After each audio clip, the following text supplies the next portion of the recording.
Welcome to Elementum Facts Stories that Changed the World. Today, 1815, the day Europe's destiny was decided at the Battle of Waterloo. April 1814.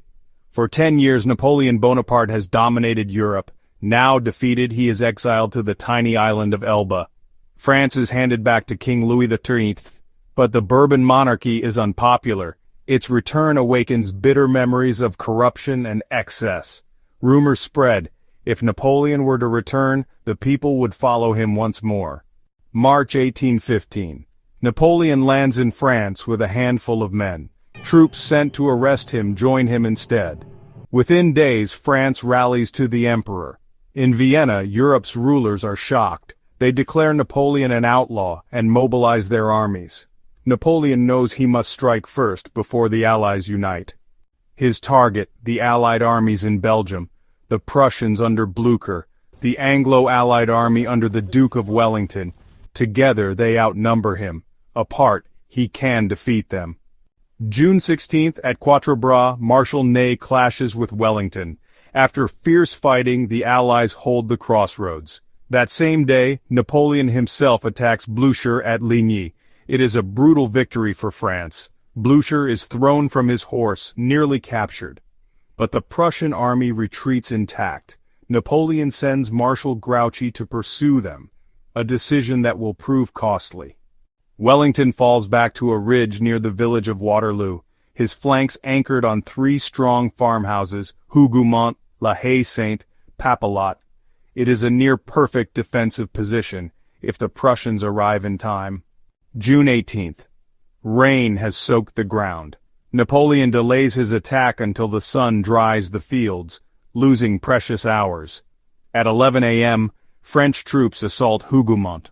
The farm becomes a fortress, holding out against wave after wave. At noon, 80 French cannon thunder against the Allied center.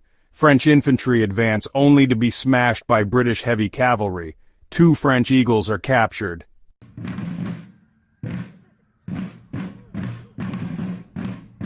But the charge goes too far. The British riders are cut down. General Ponsonby is killed. By late afternoon, Marshal Ney mistakes movement on the ridge for retreat. He launches one of history's greatest cavalry charges.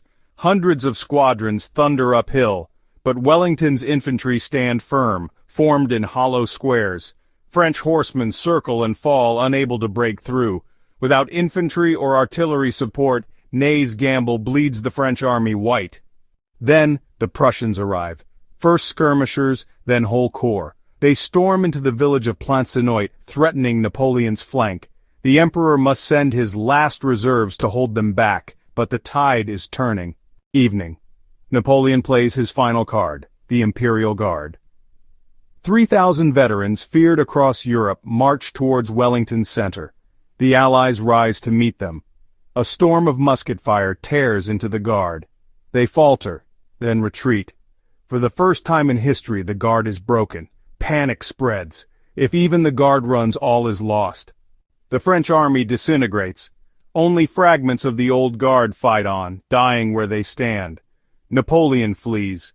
The next day, he is in Paris, his empire gone. Soon, he surrenders to the British, who exile him to the remote island of St. Helena. This time, there is no escape. Waterloo was, in Wellington's own words, a damned near-run thing. 50,000 men killed or wounded. But it ended 2 decades of near-constant war in Europe, and it brought 40 years of relative peace. Decades later, the first cameras captured the faces of Napoleon's veterans.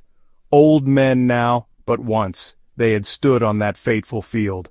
Waterloo, the battle that shaped a continent. This was Elementum Facts. Stay curious, stay inspired.